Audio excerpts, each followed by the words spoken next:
আগে যে আমাদের যে জায়গাগুলো ব্যাগেজ হয়ে আছে সেটাকে ঠিক করা সবার আগে দরকার। আমরা পিএম সুশা তার প্রকল্পগুলো এতদিন আমরা দুজন তথ্য দিয়ে আমরা দেখি আগের সরকারের সময় এই সরকারের সময় না সরকারের পরে কি করবো ইউনিভার্সিটি অফ ক্যালকাটা তার এইরকম শিক্ষা যেটাকে 50 কোটি টাকা দেওয়া হয়েছিল রুষা যখন ছিল তার মাত্র 14% থাকে 14.74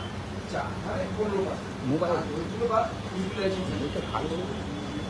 ইউনিভার্সিটি অফ কল্যাণ মাত্র 19% থাকে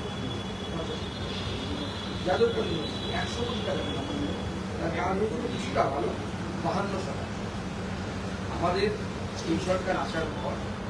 তার ফিজিক্যাল ভেরিফিকেশন করে এবং কাজগুলোকে ইউটিলাইজেশন সার্টিফিকেট 75% ইউটিলাইজেশন সার্টিফিকেট জোগাড় করা হবে। আগামী দিনে স্বাভাবিকভাবে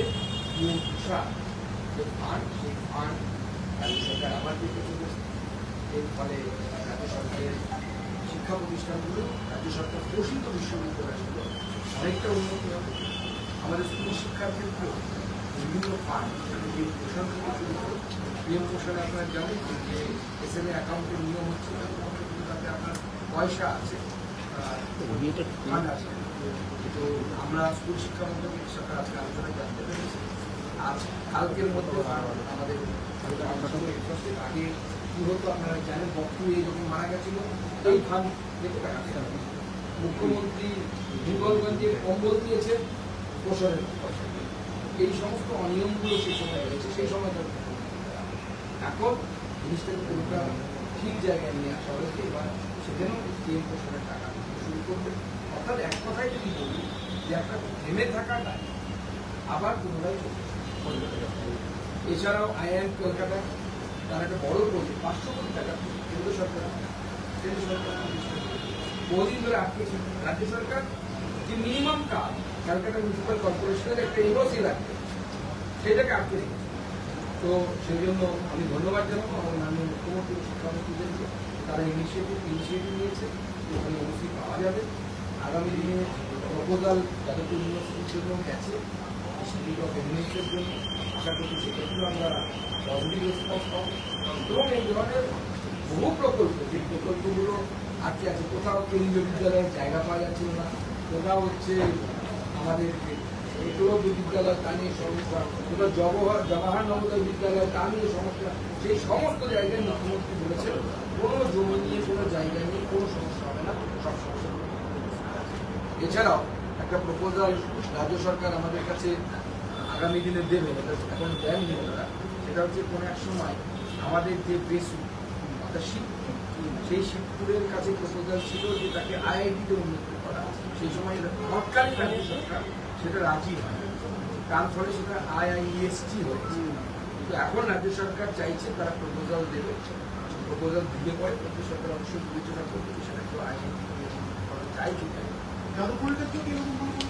যাদবপুরের ক্ষেত্রে উল্লেখ করবেন তার প্রপোজাল অলরেডি পাঠানো হয়েছে তারপরে 60-40 ব্যাপারে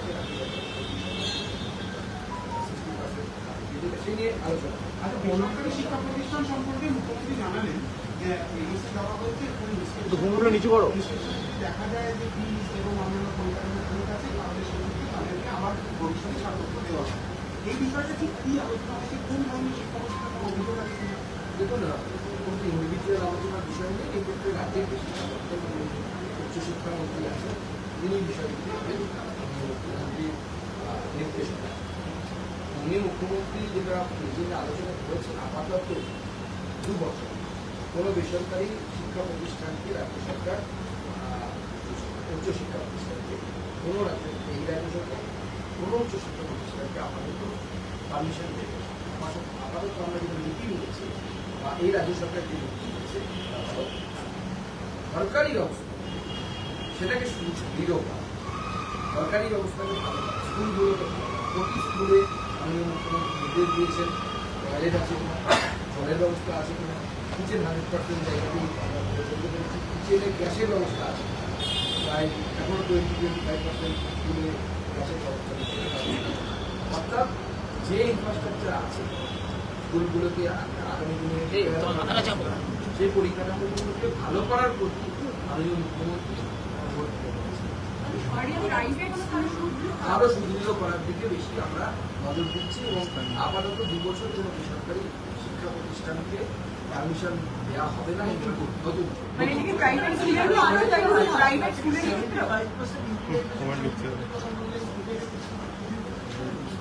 না রুসার ক্ষেত্রে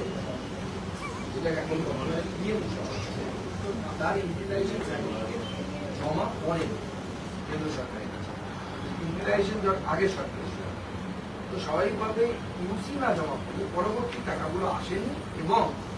রুষা পরবর্তী সময় ফার্স্ট স্টেজের 2,000 টাকা এসেছে, দ্বিতীয়তে আসেনি মিনিমাম এবং তারপর থেকে একটা পিএম রুষা হয়ে গেছে, রুষা 1 রুষা 2 ছিল, তারপরে হচ্ছে পিএম রুষা। সেখানে রাজ্য সরকার অংশগ্রহণই করেনি, পূর্বতন রাজ্য সরকার। আমাদের রাজ্য সরকার, বর্তমান রাজ্য সরকার মাননীয় মুখ্যমন্ত্রী আগেই সিদ্ধান্ত নিয়েছিল যে আমরা সার্টিফিকেট পৌঁছে দেওয়া হচ্ছে, এবার পিএম উষার টাকা ঢুকতে শুরু করবে। অর্থাৎ এতদিন যে টাকাগুলো অনিয়মের জন্য বন্ধ, সেই অনিয়মগুলো কাটিয়ে আবার রাজ্যের শিক্ষা দপ্তর